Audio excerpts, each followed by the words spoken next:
Good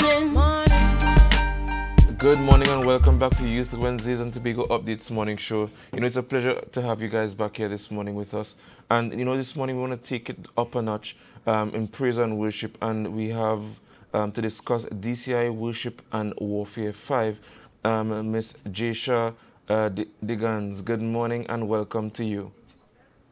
I hope I did Hi, not. good morning, Dwayne. Good morning. I hope I didn't butcher your lovely name. I have never heard the name Jasher, and neither the Gans, but it's a pleasure to meet you. Thank you. It's a pleasure to meet you as well. All right, so just for the viewers, unlike myself who may not know, just tell us about yourself and what is it you're doing.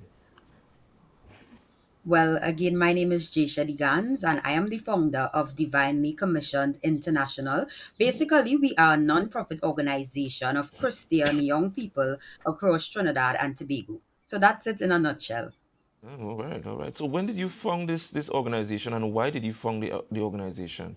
Is church not enough? I know within in every church sect they have their own incarnation of youth groups and so on. Why did you form this group?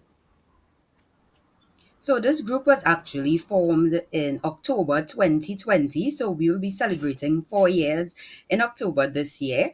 And it actually did not set out to be a non-profit organization, if I'm being so honest. In the COVID-19 pandemic, which was in 2020, a lot of young people were searching for God. A lot of young people were concerned about what was happening in our nation.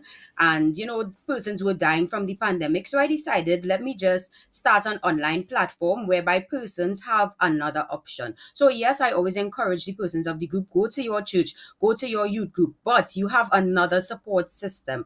And the great thing about DCI is that we are not confined to religion. So it's not like, okay, we are only persons of a particular religion. We are young people across different Christian religions in Trinidad and Tobago. That's really good. Um, you, They say out of adversity brings a lot of opportunities, and certainly listening to you, it kind of gives that kind of hope, and I'm very much pleased to hear that you have done that. But what are some of the things you guys have done over the years to kind of foster that youthful Christian energy? As you would understand, we live in a time where the whole notion of being a Christian is uncouth, is uncool. It's kind of slipping away from a lot of us, and we've seen the evidence of it. What are some of the things that your organization would have done to kind of help mitigate against those things? So, first of all, in order to help people, we have to strengthen ourselves. So, we meet at least twice per week where we pray together. Sometimes we engage in Bible studies together, right? And we go out and we do certain activities. So annually we do a homeless distribution drive. That is where we cook food out of our own pockets, because again, we are a non-profit organization. So we cook food and we distribute to the homeless persons in Scarborough. We would have done a stationery drive last year where we distributed stationery items for students who were going back to school, who they didn't have all the resources. We would have done a distribution of hamper initiative to several families, including one who would have lost their house due to a fire. So we'd have done several activities, but Worship and Warfare is one of our staple events because to us, it's a youth conference, and also we allow for a concert because it's a time where persons get to praise and worship God. That's one of our staple activities, and as you see, it has been in existence for 5 years, which means that each and every year we see the impact, the positive impact that it has on the young people in Tobago and even Trinidad, because persons from Trinidad say, hey, I have to come up for this event. Lovely, lovely. I'm seeing on your flyer here Donald Job, Apostle Josan Albi Dyer, and I'm seeing Chantal Lindsay. Who are these persons in this thing? Just tell us about their role and function. If just give us a sneak peek. If they're singers, or what are they adding to the event? Yes, so Shanta Lindsay and Donald Job are two gospel artists. I am sure that they are well known in the Tobago space because of their valuable contributions to the gospel industry. So they will be there to just usher persons into a time of praise and worship. And of course, even when there's a rich atmosphere of praise and worship, prayer is still very important. So we have Apostle Josan Alabi Dyer, who would be leading in a time of prayer and even sharing a short word of encouragement to the persons who are going to be in attendance.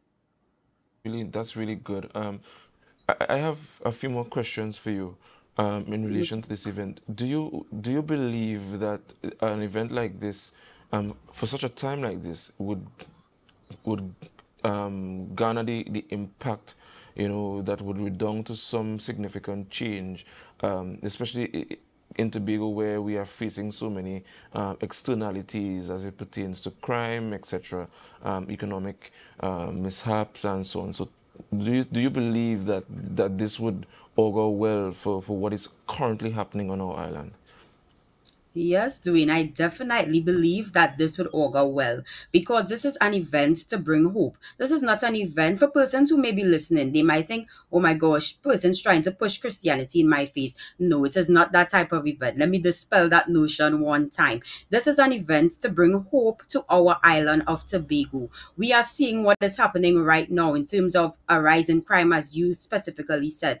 But apart from that, young persons face issues almost every day. Some people face childhood trauma, some people face different things, right? And this is an event to bring hope to you, no matter what you are facing, no matter what you are going through. This is an event where you could come and just be free to worship, to get prayer, to get an encouraging word, even to get counseling and advice. So, this is an event to bring hope to you, no matter what you are facing.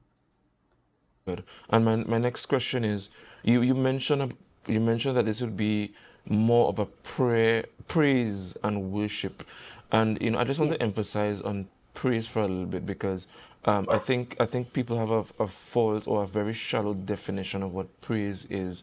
My belief is that praise is a love language. It's used not only when things are good, but it's that mechanism to help buoy you up and let God know that, you know, are still here and are still connected. Just share your thoughts about it, and just to highlight and share with our viewers, why is it so important to praise?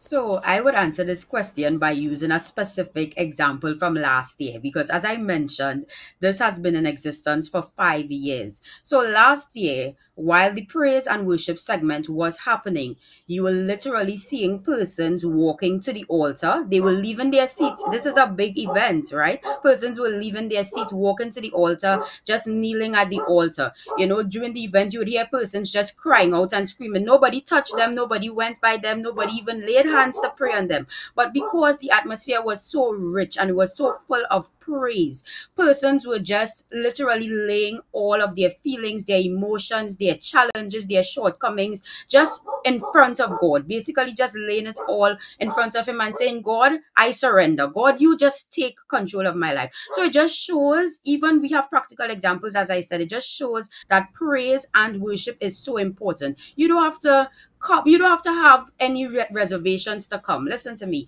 Just come. It's free, free, free. It's free. That, Yes, it is. wow, that's free. So you mentioned that it's free. You highlighted some of the persons that are going to be there. Just tell us where this event is going to be taking place, and just remind the viewers and tell the viewers, when the event is likely to take place. So this event is taking place this Sunday. Yes, this Sunday at 6 p.m. at the Calvary Road Deliverance Tabernacle. That is at Bonaccord, Four Roads, Bonaccord. So we are looking forward to seeing each and every one of you 6 p.m. this Sunday, the 11th of August at the Calvary Road Deliverance Tabernacle. You don't want to miss this. Certainly, certainly. And do you have a Facebook page or any social media handles for your organization for those who might want to join and possibly contribute to the cause that you guys are championing at this point in time? Yes, we have an Instagram page. The Instagram handle is DIVINELY .co.intl. Again, that is DIVINELY divinely .co.intl. Or you can send me a WhatsApp message at 483-1911. No, all right, all right. So, we have just about a short time here. What is next after this event? I think the you would say the atmosphere is ripe for a lot more initiatives like this, and for organizations like yours to breathe into the space hope, as you would have mentioned before. What is next after this event? Well, honestly, Dwayne, we have a lot in store, some of which I cannot disclose just yet. But trust me, once persons start following the Instagram page, they will be updated. As I said, we don't just do youth-centered events, but we do a lot of stuff as well outside of the space in terms of helping persons who are less privileged. So persons can definitely look out for more information on our Instagram page. Very good, very good, very good. So, any parting words for us before we unfortunately wrap up this interview? Well, first of all, Dwayne, I hope that you will be there on a Sunday. So that's my first thing. I'm extending a special invitation to Oh, you and the thank you. entire Tobago Updates crew to be a part of it. And my parting words to everybody listening is that even if you may feel like you have no hope, even if you may feel like you may be pushed in a corner or just in a helpless situation, you can come to worship and warfare. You don't even have to be a Christian. You don't even have to believe in God more so. But if you just feel like I just need to be a part of something great, something that could challenge me, something that could push me, something where I could just experience a great and rich presence of God, you need to be at worship and warfare.